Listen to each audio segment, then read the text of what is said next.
Hi, welcome to Crosspoint Community Church. I'm Brandon. And I'm Nathaniel, and this is what you need to know this week.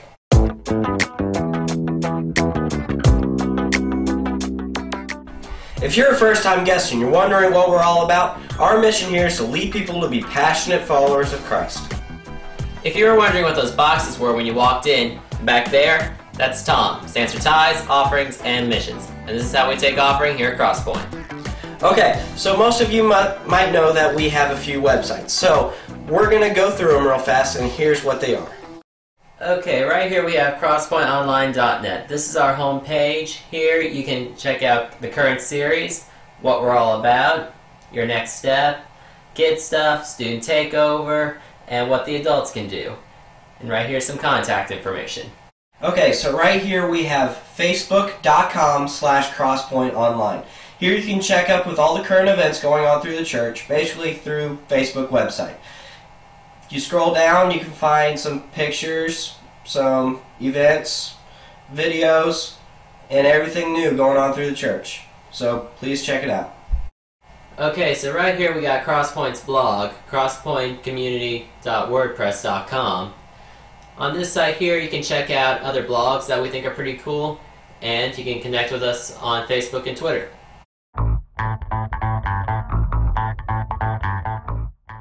Okay, so students, tonight we have student takeover starting at 6 o'clock. You can come out at 5:15 for some pizza and hangout time, and we will be starting our new series, Brainwashed. Well, today we continue on with our series, The Easy Commandment, with Part 3, Power! Okay, that's all we got in the Need to Know this week. If you have any questions, stop by the welcome table on your way out. Or you can visit our website, crosspointonline.net, or you can check out our app. Also, don't forget to drop your offering into Tom on your way out. And here's a brief recap of what's going on.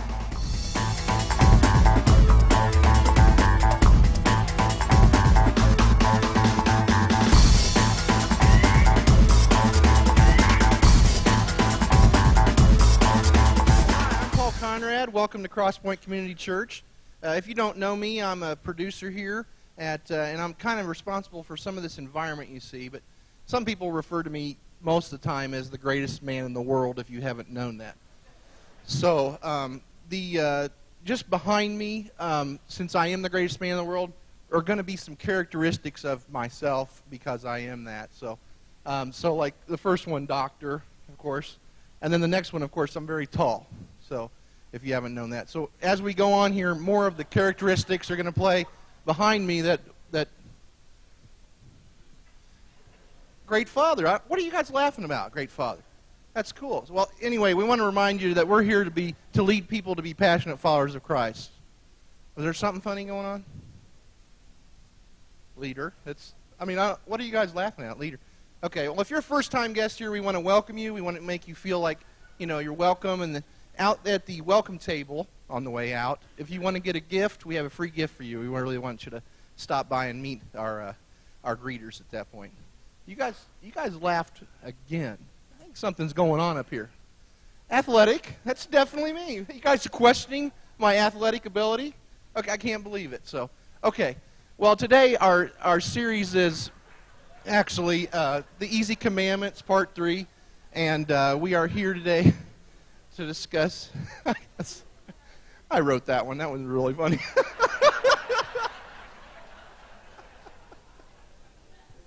That was too much laughter for me.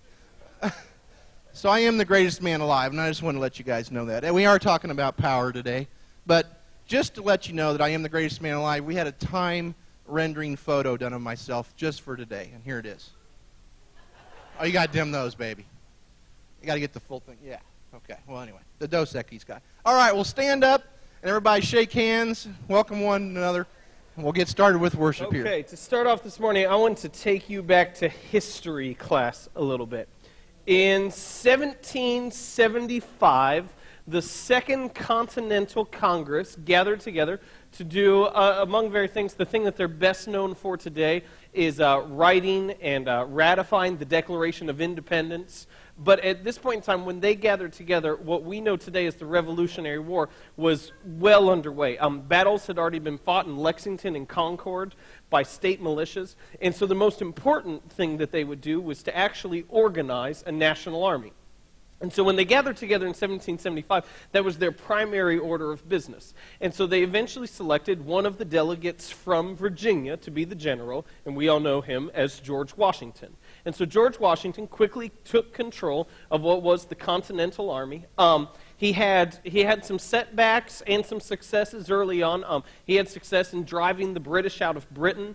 Driving the British out of Boston. And then he had a big failure that he lost New York City and was almost captured. But he quickly proved his abilities as a general by being able to rally the troops, keep morale up, and to organize different events and how things were happening with the state militias in that area. And so he quickly proved his success, had some key victories in Yorktown and Saratoga, and, well, I mean, we know how the rest of that plays out, right? America? Anyone? Yeah, there we go. Thank you. I was expecting a little better on the America, but that's all right. One of the interesting things, looking back on it now in terms of our history on it, is that we eventually achieved victory in around 1783. And when that happened, it's not like in terms of, especially for the key people who involved with the Continental Congresses, it wasn't like when we achieved victory, it was like all of a sudden, whew, that's it. Like, we're good, that's fine, we don't have to worry about anything else now because we won this war and now we're free. Their big fear was that as soon as we achieved victory over the British and drove them out, that then Washington would set himself up as a king. That the people were very, very afraid that when we had that victory, that Washington would not relinquish that power, but simply use it to put himself in as another king and not disband the army. But Washington, he quickly proved everyone who was concerned about that wrong, and he disbanded the army and kind of laid it over back to the Congress. And so things went by for a few different years until the Constitutional Convention gathered in 1787. The reason why they gathered was because they wanted to replace the Articles of Federation with what is our Constitution today. And when that was done, it was their job to elect a president. Now, to go back on some of the discussions that they had, eventually they came to the system that we have today where we elect a president who serves for 4 years. We have 3 key different branches of government, and that's how things run. At the time, there was great debate as to how things would actually work and how things they would play out. In fact, I believe it was James Madison. I'm not exactly sure on that. But there was one delegate who came forth, and it says he gave a 4-hour-long speech. I want you to remember that when you think the 40-minute sermons are long, okay? He gave a 4-hour-long speech, and his speech was talking about how the most effective system of government would be a government that had a king with unlimited power for 1 year. And then the voters could choose his replacement. That we didn't have 3 different branches of governments, but we had one king who could do absolutely anything he wanted for 1 year, and then we switched. And when that was done, we know from history that basically all the delegates walked out of the room and said, absolutely, absolutely that would be the best thing. But there's no way we can do that, because we just had a king. And so there's no way the people would accept that, which they were a little off on that. And so at the end of the Constitutional Convention, they unanimously elected George Washington as president. And he served for 2 terms. He did some incredible things. He established a tax system. He created a national bank. He gave us over a decade of peace from the time that he was general, kind of before then, through his time as president. And it was near the end of his 2nd term that there was this movement that was going through the country that was saying, kings aren't bad. Bad kings are bad. But if you have a good person who's king, then that's a good thing. And so we've got this guy here who we trust, who we think's important, who can obviously get the job done, who almost everyone likes. Why don't we make him king? And more people were getting on board with this, and they liked this idea. Even though we had just come from a system that we rebelled against that had a king, they were going, it's just bad kings that are bad. Washington would be a great king. And so 2 months before Congress was going to get together again, Washington made his intentions known that he would resign after 2 terms as President of the United States. And he delivered what we know today as Washington's farewell address. And it's interesting, if you look back, Washington did so many things that set precedents in our country in terms of running for 2 terms, and then you don't run anymore. And another one was giving the farewell address, kind of your last statement to the country. And I want to show you a part of Washington's farewell address because he addresses this issue as to why we can't have a king and why we should be very, very worried about people who like to hold on to power. And if I can say this, this is written in, what time? This is written in the 1790s, okay? So some of the language is going to look a little different because I didn't change it. But if you get lost, I'll explain it at the end. So let's go ahead and look at that. He writes, "It is important, likewise, that the habits of thinking in a free country should inspire caution in those entrusted with its administration to confine themselves within their respected constitutional spheres, avoiding in the exercise of the powers of one department to encroach upon another." Now, if I could explain that, if you got lost, go back real quick. What he's saying is that there is a tendency, when we have 3 branches of government, there is a tendency to try to consolidate those branches to one person. That there's a tendency to move ourselves from our system of checks and balances and to just give one guy all the authority. So he goes on. He says, "The spirit of encroachment tends to consolidate the power of all the departments in one, and thus to create whatever the form of government, a real despotism, a monarch with unlimited power, a real despotism." And then this is the statement that I think that is so amazing. He says, "A just estimate of that love of power and proneness to abuse it, which predominates in the human heart, is sufficient to satisfy us of the truth of this position." Now, I'm going to read that again. But what he says, okay, so we have this tendency, we have these checks and balances. Our tendency will always be to give that power to one person, and for that one person to hold on to all the power and not let it go, and take as much power as he possibly can, he or she possibly can. And he's saying, if you want evidence as to how this is the case, he says, look at yourself. Look at your own heart. He says exactly, a just estimate of that love of power and the proneness to abuse it, the proneness to abuse power, which predominates in the human heart, is sufficient to satisfy us of the truth of this position. So he's going, if you're doubting what I'm saying, that people have a tendency to take as much power and authority as they possibly can and not let it go, he goes, just look at yourself. Because you have a tendency to do the exact same thing. You have a tendency to take as much power as you possibly can and not let it go. Now, word reached King George III, the guy who we fought the Revolutionary War against. Word reached King George III from his aide as to Washington's statement here and what he was going to do, that he was going to resign his position. And King George III asked his aide, he said, "So what is Washington going to do?" And his aide told him what Washington ended up doing. He says, "I think that he is just going to return to his farm in Mount Vernon and manage it."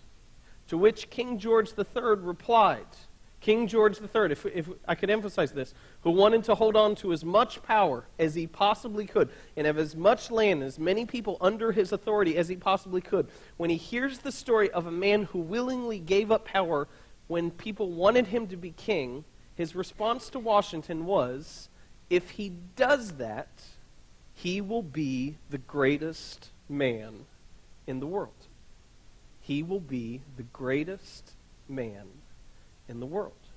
Because he knew that power, it's just so tempting. And as soon as you get some power, you want to get more power and hang on to it. Abraham Lincoln said years later, "Nearly all men can stand adversity, but if you want to test a man's character, give him power." And that's what we're going to talk about today. Today we are in the 3rd week of this series, the Easy Commandment. And the Easy Commandment is, of the 10 commandments, the command to not make idols seems to be the easiest one, the one that we don't have to worry about. But as we look at it closer, we see that the command is not telling us not to simply make wooden or stone statues that we bow down to. That the command not to make idols is about putting things in God's place, taking good things and putting them in the position of primary importance in our life and looking to them for our hope and our joy and our meaning. And so we're looking through the different idols that we create in our lives. Last week we looked at money, and today we're going to look at power. And I want to say this from the start. I think there's a tendency when we talk about the idol of power to really dismiss that. Like when we talk about money, we understand that all of us have some desire for money, and we can see that in our lives because we want to buy stuff that we can't buy because we don't have the money. But as soon as we start talking about power, I think we're just far more dismissive when we go, well, I don't have, that's not me. Especially if you're a teenager or you still live in your parents' house, to which you go, I have no power anyway, so how could power possibly be an idol in my life? Because my parents don't let me do anything. And some of you teens just went, I hope my parents heard that because they don't let me do anything. And so I think there's a tendency just to be real dismissive of this. But as we're talking about the idol of power, what we're really talking about is the desire to control. The desire to control things and have control over our life, have control over our future, have control over different events. And I think we all know this, that we really like that feeling of control.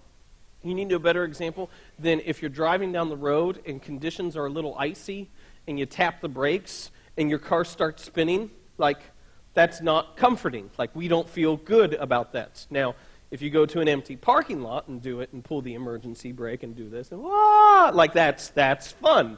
But driving down the middle of the road, not so cool. I can remember in high school, one day we got out of school early because it started to snow, and so I'm going along, and everybody's going like 15 miles an hour in a 45. And so I'm going along like, these people are idiots. What are they doing? It's not even bad. I'm perfectly fine. And so I'm going along. I was like, the road conditions are perfectly fine. And then I tapped my brakes, and my car spun around twice and then went up on the median. And it was a 2-lane road with the median in the middle, so all my friends are driving by. I was like, hi, I'm an idiot. And then my neighbor drove past. I was like, they're going to tell my parents. Oh, no. And so that's it. And like we can all say, like when things like that happen, we don't like not to be in control. Now, the issue with power and being in control, it's got two cousins that are really close, that are really related. And that's success and politics. And I want to explain these real quickly, and then we'll get into how you can identify if these are in your life. The reason why success is such a close relative of power in terms of idols is success is about being free from need. If I'm successful with my finances, then I don't have to worry about anything. If I'm successful in my career or in my social life, then I'm free from need when it comes to my reputation and when people think about me. What people think about me. And so we think our success, our getting to a certain position, removes any need from our lives. And then the other one is politics. Politics, the way that politics fits into control is it's the belief that if people in power share the same ideology and thoughts as me, then I know what ideas are running the country. I know what ideas are conducting how laws are being made and how things happen. And so you can see that whether it's power, success, or politics, at the core of all of these, it's really about control. Power, being able to shape future events and having my own freedom. Success, being free from need. And politics is about controlling ideas and knowing which laws and rules govern the country, that they're all about control. Now, here's the shift that we make. And I'll be very clear on this. We all like control. I mean, we do. We all like control. We like to be in control. But there is a shift that happens from simply, I like control, to I only trust in things that I can control. And I hope this makes sense right here, because this is where the line is drawn in terms of whether this is an idol or not. That it's no longer I like control, but it now becomes the only things I trust in are things that I can control. If I can't make the decision or have input on the decision, then I automatically don't trust it. Or I think the easiest example we get is in politics. That we go, if they don't think how I do, see this? If they don't share the same ideas that I do, then they automatically must be a bad person. if we don't think the same and if we don't agree on this, then I automatically don't trust them, which means they must have poor character and they must be a bad person. And so it shifts from that I like control to control is the only thing that I'll put my faith, that I'll put my trust in, things that I can have control over. And let me break it down. I want to give a few examples for each of these in terms of how it fits. For power, you know that power is really your idol because your focus becomes on your ability to shape events. You must have that control, otherwise you don't trust it. And the really funny thing to me is it ends up on two sides. If we talk about the area of business, we think that the people who struggle with power is the CEO or the guy who's trying to climb up the corporate chart. And while that may be true, I'm not saying that's necessarily true, but while that may be true, the person at the opposite end of the spectrum has just as much of an idol of power. The person who's the hippie or the couch surfer. Because what the difference is the person who's trying to climb is trying to hoard all the power, and the person who won't be under authority is just completely rebelling against power. And they're saying, I don't trust them, so I can't be under any authority. And they both have equal issues with power. Another one, if we get into success, it's the belief that if I am an expert in one area of my life, then I must be an expert in every area. If I have an expertise in this one realm, then my word must be the final opinion, the final word in every area of my life. I'm going to break this down in just a second, but one of the best examples I saw of this, when I was in high school, we went on a mission trip. I was the youngest one on this mission trip, and we went on a mission trip to Arizona. And so we go out to Arizona, and we were doing some construction work on this Indian reservation and doing different things. We were painting, and there were two guys who really knew what they were doing. There were two guys who were like had their hands in everything, doing all the prep work, getting up early, setting everything up for everybody.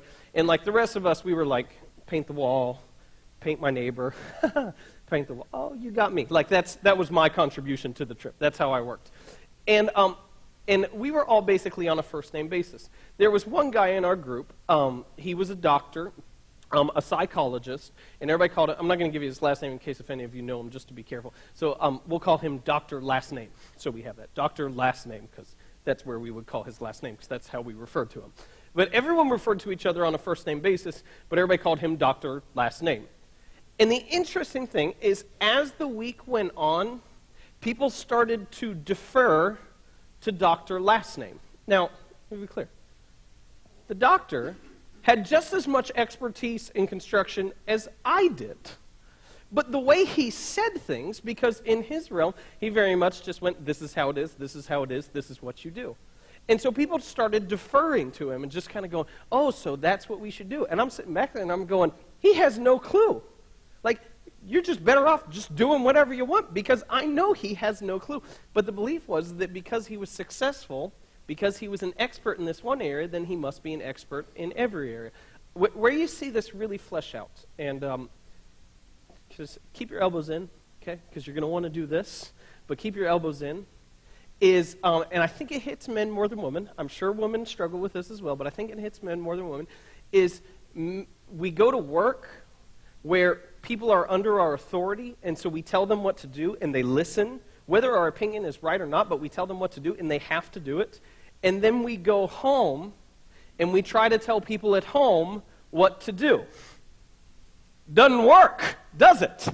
And so, like, we're at work, and we think things are great, and we're kind of like, well, you need to go do this. Okay, whatever you say. And then we go home, and we go, you need to do this. And I'm not doing that. You're going to do that because people listening. No, I'm not going to do that. There's no way I'm going to do that. And we get so frustrated. Like, well, people listen to me. People respect me there. And it's because we think, because I'm an expert here. But you see that, how a belief that we're an expert in one area leads to a belief that we're an expert in every area.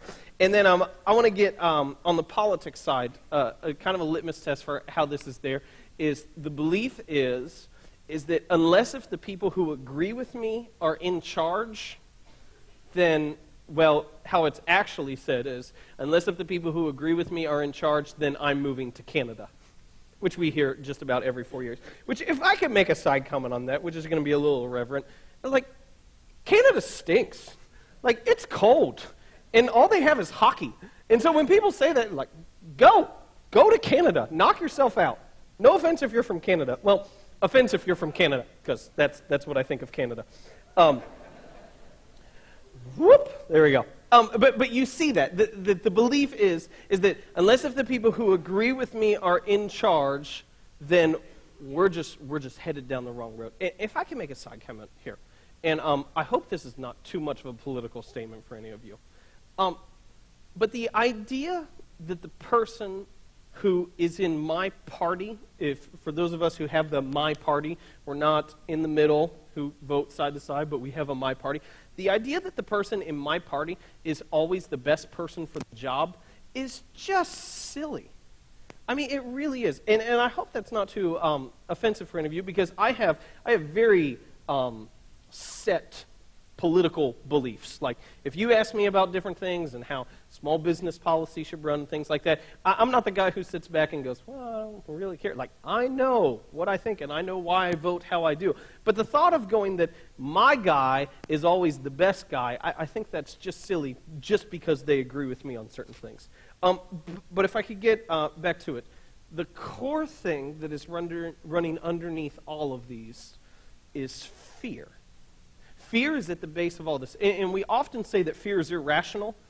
This set of fear is not irrational. This is a very sound fear. Because the reason why we're afraid is because we're afraid that our control, our desire to control things, our ability to control things, will be taken from us. That either our political party won't be in position, either we won't be able to shape events, or that we'll be in a position of need. And so the reason why power, politics, and success are such easy idols for us is because we're just so afraid that it's going to be taken from us. And that fear makes sense, because here's the deal. It will be.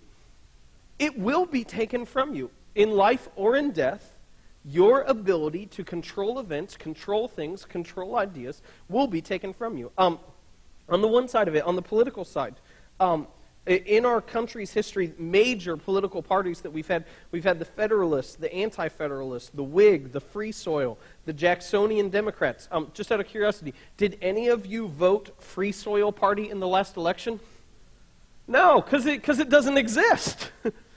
And so the idea of thinking my party will endure forever is just plain silly, because they all run their course. On more the success security side, I love this. Benjamin Franklin said this years ago. He said, years like 250 years ago, any society willing to give up liberty, give up their freedom, any society willing to give up liberty to gain security, you can read that there as control, to give up freedom, to gain security, to gain control, any society willing to give up liberty to gain security deserves neither and will lose both. That's so true. He's saying if you're willing to give up your freedom to gain a sense of control, you don't deserve either. And eventually, you're going to lose both. I want to show you an example from the Bible of just an incredible story of this, of somebody in power losing power. We're not going to be here long, but if you have your Bible, this is Daniel chapter 4, if you want to follow along. And I'm going to start at the end of verse 19. And the setup for Daniel chapter 4 is that Daniel is a prophet in the land of Babylon. The nation of Israel is in exile, and so he's kind of a stranger in this land, but he's very wise, and God speaks to him, and so he's very highly esteemed in this culture. The king in this culture is Nebuchadnezzar. Nebuchadnezzar is as full of himself as you can possibly get. He actually had built a 90-foot-high statue of himself for people to come and bow down. And a little statue of yourself, that's something. If I could be really clear, if I go to your house, and somewhere in your house is a statue of yourself, whether it's this big, or whether it's life-size, or anything size in between, I will run out of your house screaming in terror, because that's weird, and you freak me out, okay? And so, if you have that, that's something. So Nebuchadnezzar has a 90-foot-high statue built of himself for people to bow down. And one day, it says that he's walking along the rooftop, and he's looking at his whole kingdom, and he says, basically, this is not word for it, basically he says, isn't it incredible, this kingdom that I built? Aren't I the greatest person who ever lived? And then, I mean, you know how that happens. I mean, the kingdom is taken from him. Which makes me think, years ago, we were in my parents' basement. Me and my dad, we were watching a football game. And we were watching it on our big screen TV. Big screen TV was about 3 years old. We had never had a big screen TV before. So for like a teenage boy, when the big screen TV came around, this is highlight of my childhood. Like siblings being born here, big screen TV being purchased. Like it's that important. So we're there and we're watching it. And my dad goes, "I just love this TV." 5 minutes later, the TV dies. And I sat there and I went, "Father, could you no longer express your affection for me? Because if this is a pattern, I don't like how it's going to play out. Like, we like each other, we respect each other, love, let's just leave that off the table from here on out, because I don't want to be like the TV." And so Nebuchadnezzar's in a similar instance where he comes up and he says this incredible thing, and then he has a dream. And Daniel's going to interpret the dream for him. And so I'm going to read this through, and throughout the interpretation, he explains what he actually dreamed, so I don't have to explain that. So this is Daniel chapter 4, in the end of verse 19. And he says this is Daniel talking. "My Lord, if only the dream applied to your enemies and its meaning to your adversaries." Verse 20. "The tree you saw, which grew large and strong, with its top touching the sky, visible to the whole earth, with beautiful leaves and abundant fruit, providing food for all, giving shelter to the beasts of the field, and having nesting places in its branches for the birds of the air," he says, "You, O king, are that tree." The tree you had a dream of, he says, that tree is you. "You have become great and strong. Your greatness has grown until it reaches the sky, and your dominion extends to distant parts of the earth. You, O king, saw a messenger, a holy one, coming down from heaven and saying, 'Cut down the tree and destroy it, but leave the stump bound with iron and bronze in the grass of the field, while its roots remain in the ground. Let him be drenched with the dew of heaven. Let him live like the wild animals until 7 times pass by for him.'" 7 times is just a period of time that they had. And then he's going to give the interpretation. So that's the dream. Then he says this is what it means. He says, "This is the interpretation, O king, and this is the decree the Most High has issued against my lord the king. You will be driven away from people and will live with the wild animals. You will eat grass like cattle and be drenched with the dew of heaven." If you're confused, just give me a second. I'll explain it. 7 times will pass by for you until you acknowledge that the Most High is sovereign over the kingdoms of men and gives them to anyone he wishes. The command to leave the stump of the tree with its roots means that your kingdom will be restored to you when you acknowledge that heaven rules." And we're going to pause right here and then we'll get back to that last verse. What he says is, he says, you had a dream of this great tree. The tree was cut down and only the stump remained and the roots in the ground. And he says, you're that tree. You're great. You've become great in your own eyes. And so this is what's going to happen. You are going to be removed from your position of power, and you're going to lose your mind until you acknowledge that God is in control. Now, here's the interesting thing to me, is as I read commentaries on this, no one really did real focused work on it. And normally, the way they describe it is they say, Nebuchadnezzar lost his mind and then was removed as king and ate grass like the cows did. That's not what he says. He says, when you are removed from your position of power, you're going to go insane. And the reason why is because power had become his idol. And when he was removed from that position of power and that ability to control events, he had no idea of how to function. And so this is very important because we should not view these as separate events. He says, when you are removed from power, you will go crazy because power is your God. And you will stay that way until you acknowledge that God is in control. And then Daniel gives him, I just want you to remember this, Daniel gives him this kind of last plea on how to avoid it. 27, he says, therefore, O king, be pleased to accept my advice. Renounce your sins by doing what is right, and your wickedness by being kind to the oppressed. Remember that. By being kind to the oppressed. It may be then that your prosperity will continue. And so if I could sum up what we've covered so far, because I know this is a lot of content. We all have within us this desire for power and control. You know that. You don't like it when your car starts spinning when you don't want it to do. We all have this desire for control. The tendency is it becomes what we can control is what we put our trust, what we put our faith in. The issue is that we should fear that because it will eventually be removed from us. Are you with me at this point in time? Nod your head if you're with me. Okay, good. Most of us. The rest of you, I apologize. We're taking communion later, so at least you get a snack for coming. I know that's terrible. That's how I thought of it when I was a kid. It was like, yes, communion this Sunday. The rest of you, hopefully I can pull you others back in. But that's where we are at this point in time. And I want to give an alternative to this, okay?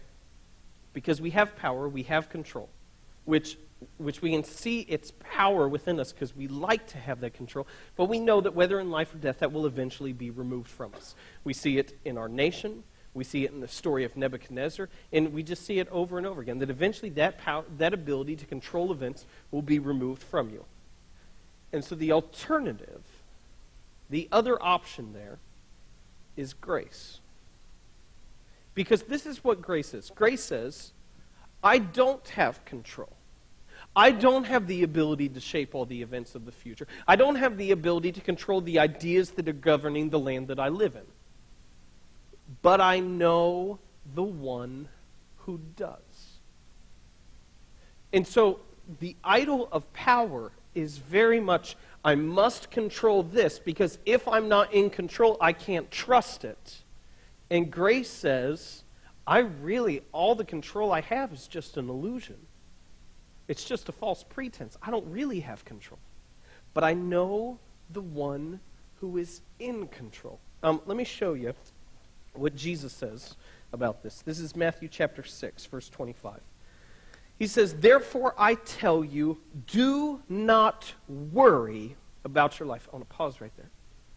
He does not, and if you're a worrier, this is going to sound kind of harsh, but this is very important. He does not suggest that you don't worry. I think sometimes when we read this, we get this picture of like Jesus is the therapist, and he's got his glasses, and he's taking notes, and you're laying on the couch, and you're telling Jesus your problems. And he kind of says, well, have you tried not worrying? Maybe that'd be a good homework assignment for you. Maybe you should try that, see it out. He doesn't suggest it. It's a command. He says, I tell you, don't worry. It's not an option. It's a command. I tell you, do not worry. And then he says why.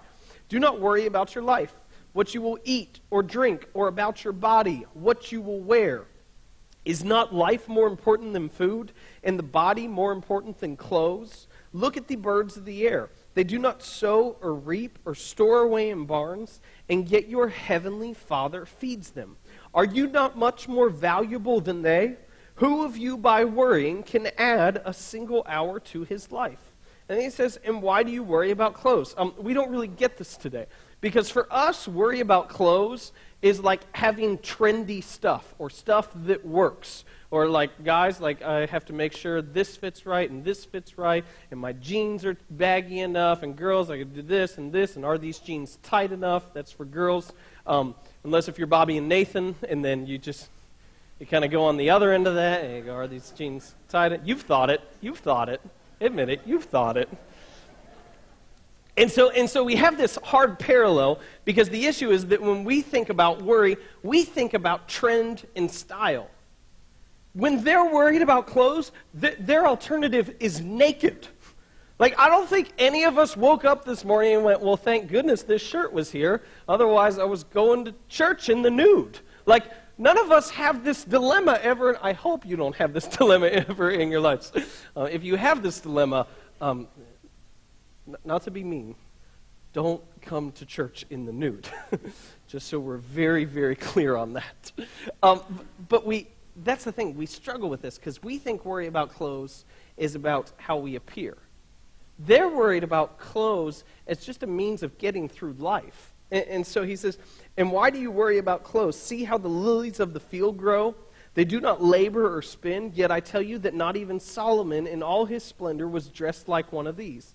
If that is how God clothes the grass of the field, that is how God takes care of things, which is here today and tomorrow is thrown into the fire, will he not much more clothe you, O you of little faith?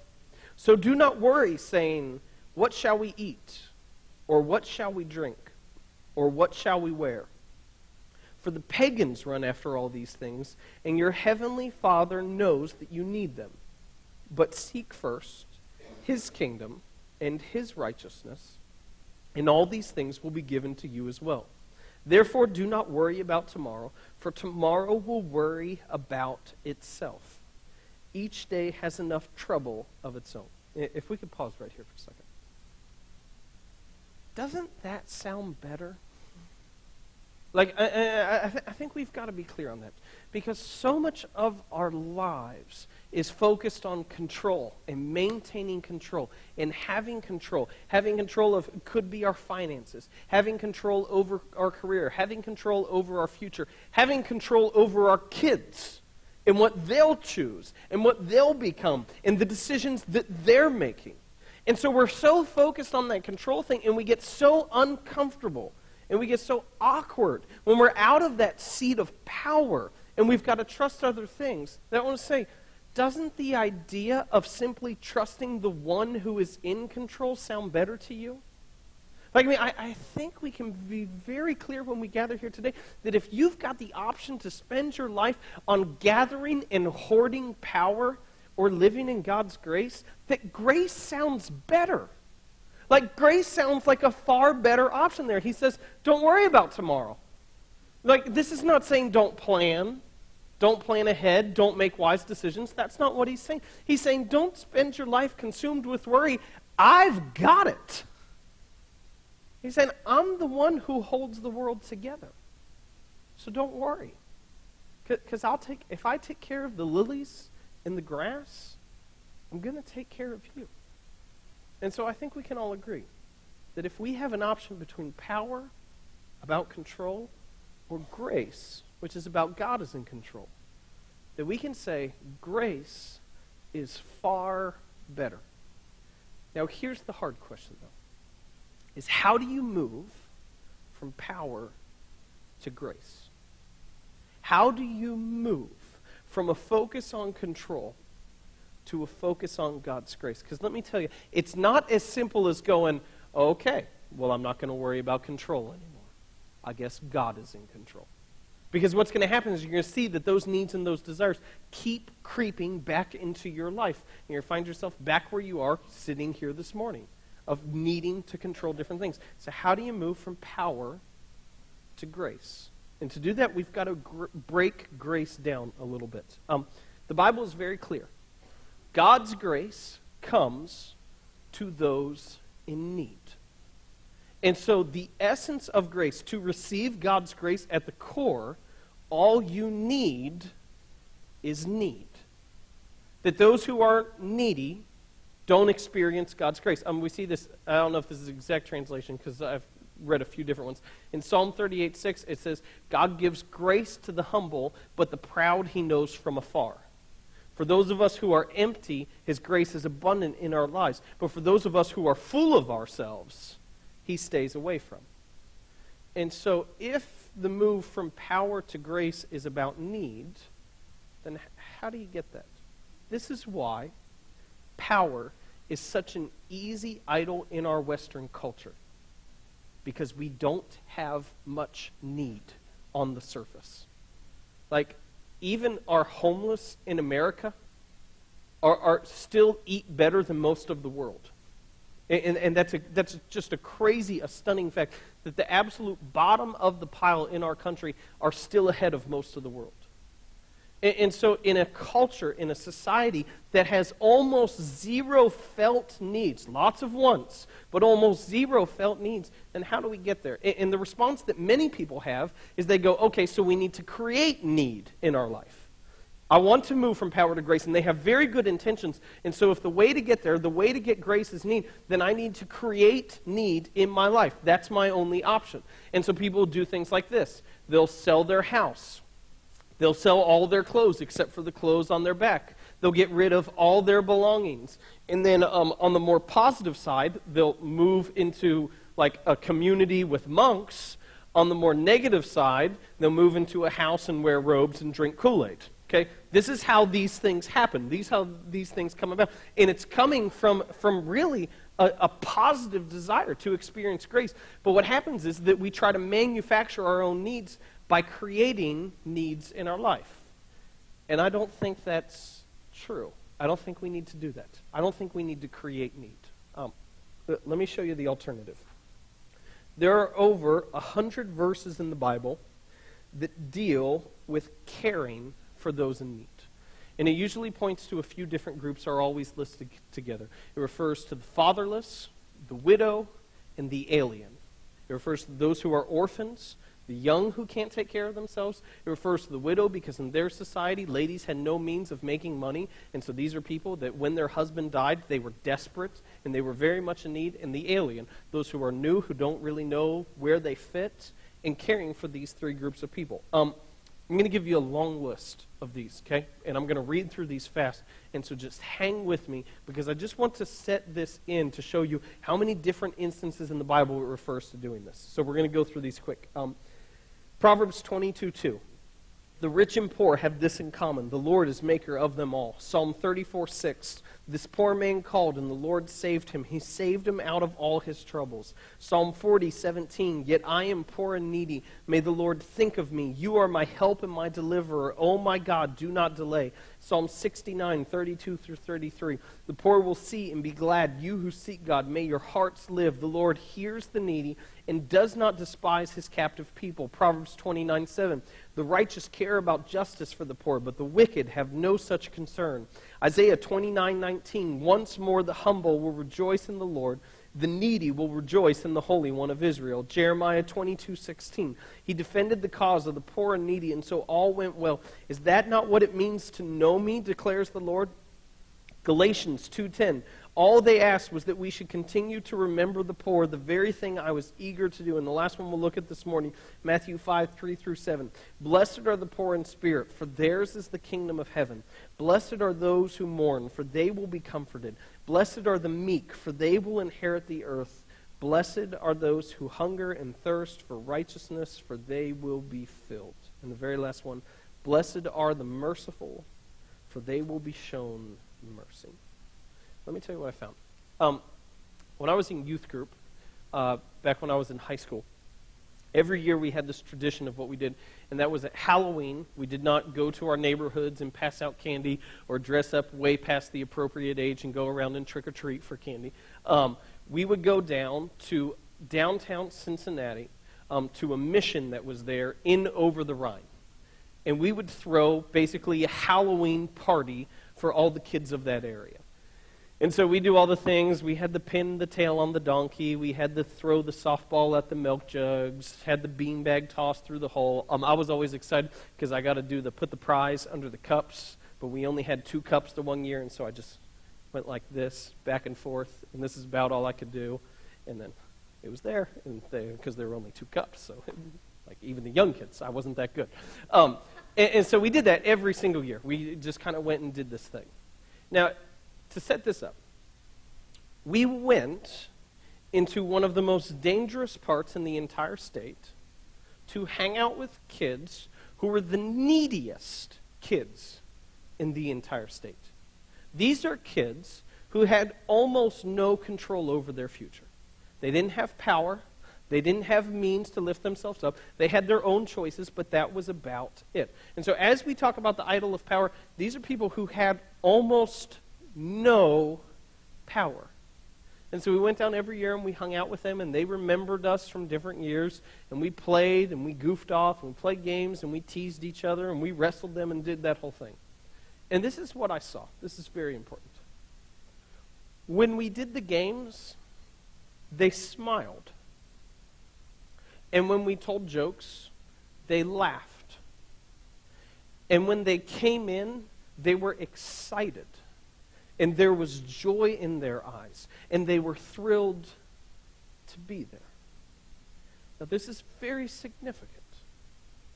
Because if control and power are what brings joy, then these should have been the most unhappy kids, most depressed kids that you have ever seen, because they had no control and they had no power. And yet we were there hanging out with them, playing with them, and they were happy, just like your kids are. And this is what I realized, that I'm told that all these things are what brings joy. And yet I come face to face with people who are the neediest of the needy, and they have joy. And what it makes me aware of is not their need, it makes me aware of my need.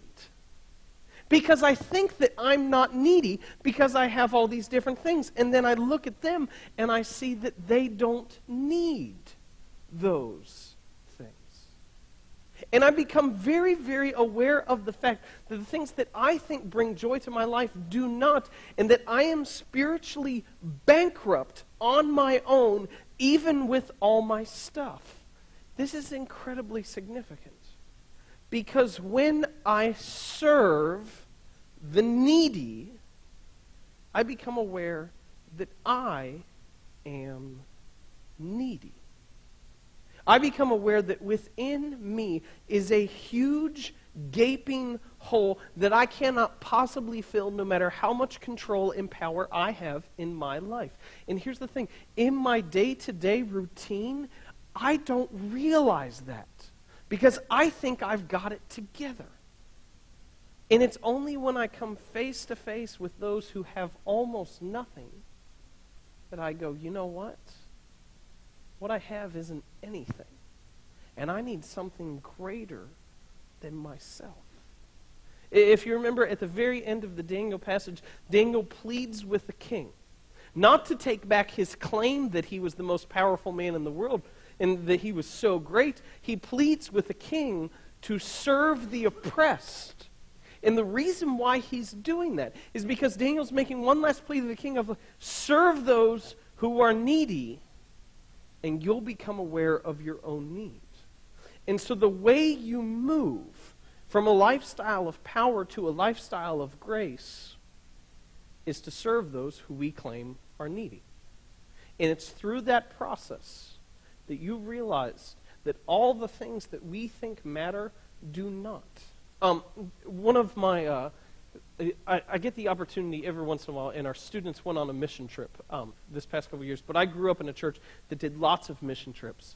And one of the things that always bothered me is sometimes people would come back from these trips where they were serving in third world countries or people who were really struggling, and their response was, so how was it? What'd you learn? And the response almost always was, I'm just so grateful for what I have. And I always want to say, that's nice, but you missed it. Because the lesson you should have learned is you don't need what you have. You need something greater than that. Because the people who you minister to are okay. They have needs, they have physical needs, but they're okay. And so the lesson that should be learned is you don't need the things that you think are so important. And that it's through serving that we move from power to grace. This is why, as a church, we emphasize serving so much. And we talk about serving all the time. Because we think that serving in any environment reorients us to that fact that we are needy, that we have nothing. And that's why we'll ask anyone, it doesn't matter how busy you are, we'll ask you to do things like set up chairs and shake hands and hold babies and just do all these different things. And you go, well, I'm a busy person. I've got all these hours. I've worked this many hours this week. I've got this many people that report to me. And we go, that's fantastic. So you should be more than qualified to set up chairs. I think you can handle that if you can do all those things. And the reason why we so unapologetically ask you to do that is because you need to do it for you. You need to do it for you. Now, as a church, we benefit from this because we create a place where we can bring in friends. We can bring in family members. We benefit. But the person who benefits the most when you serve is always yourself because it checks your heart. It checks your heart. And you go, I don't need this. I don't need this. We get no greater example of this than in Jesus, who the Bible tells us, being in very nature God, did not consider equality with God something to be grasped, something to hold on to, but took on the nature of a servant. Jesus, who had all the authority and power and control in the world, did not concern himself with that, but became a servant, serving all. And I think the finest example that we get of this is in what we know today as communion, or the Lord's Supper. And we're going to take that here this morning. And what happens in this moment is Jesus gathers with his closest followers. And he takes the bread and he says, "This is my body broken for you." And he takes the cup and he says, "This is my blood poured out for you." And what he's doing in this moment is he's modeling for us, this is how you live. He's saying you take all your authority, you take everything you have, and you leverage it on behalf of those who have nothing. The decision not to use your power on behalf of others is a statement that says, I'm more important than Christ. Because Christ took everything he had and leveraged it for the sake of the needy. And that's what communion tells us over and over again. And so this is what we're going to do this morning. We're going to take communion a little different. In the front, there is a plate that has the bread in the cup. And we usually have these different things that we use. But these are dishes from our house. And I wanted to use that this morning because I want us to remember that this was an ordinary meal. That Jesus is showing us that serving those in need is not a one-time act, it's not a program, it's a lifestyle. It becomes a part of who you are, seeking out those who are struggling and leveraging your power on their behalf.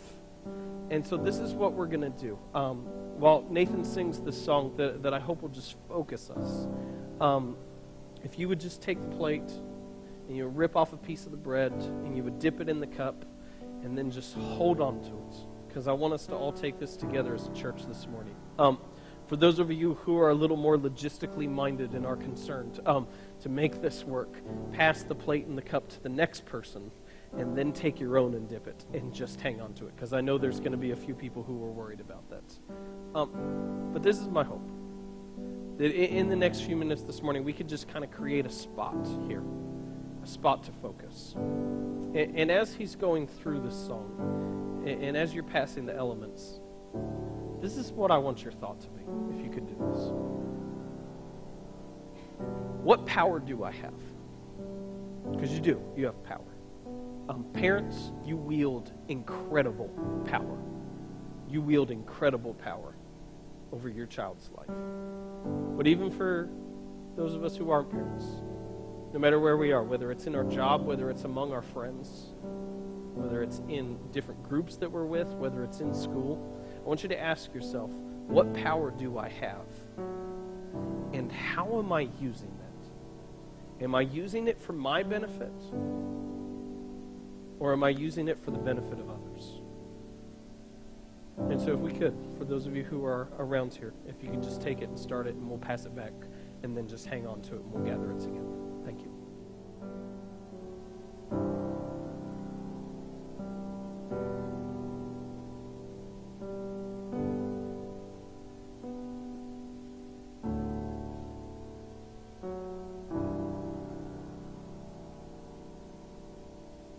Be still and know I'm with you. Be still and know that I am here. Be still and know I'm with you. Be still. Be still and know when darkness comes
Be still and know I'm with you.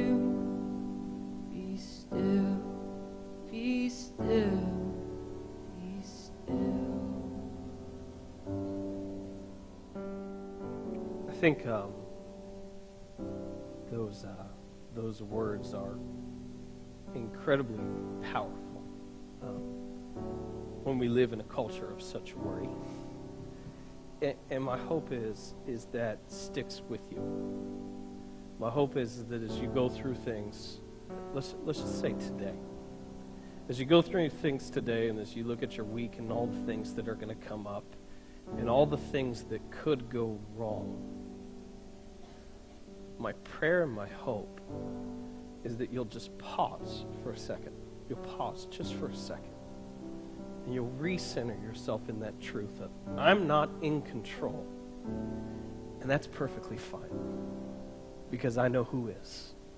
I am not in control, but God is, and I know him, and I know he'll take care of me. It says, while they were eating, Jesus took the bread, gave thanks, and broke it, and gave it to his disciples, saying, take and eat, this is my body. Then he took the cup, gave thanks, and offered it to them, saying, drink from it, all of you. This is my blood of the covenant, which is poured out for many for the forgiveness of sins. And so I want to invite you this morning to take and eat. Go ahead. Let's pray. Father, as we come before you today with worries, with struggles, with concerns, with felt needs all over our lives, Father, I ask that we would make the trade of power for grace, that we would make the shift from control to knowing the one who is in control. Father, radically reorient us to your power and to what you are doing in our lives and how you take care of us in countless ways that we can't possibly understand. Lord, let us serve. Give us the strength, give us the courage, give us the boldness to go to those who are needy for their benefit and for our own. And Father, I just pray that at the end of the day we would be knocked to our knees in your greatness and in your love and in your mercy. And I pray this in the name of your Son, Jesus. Amen.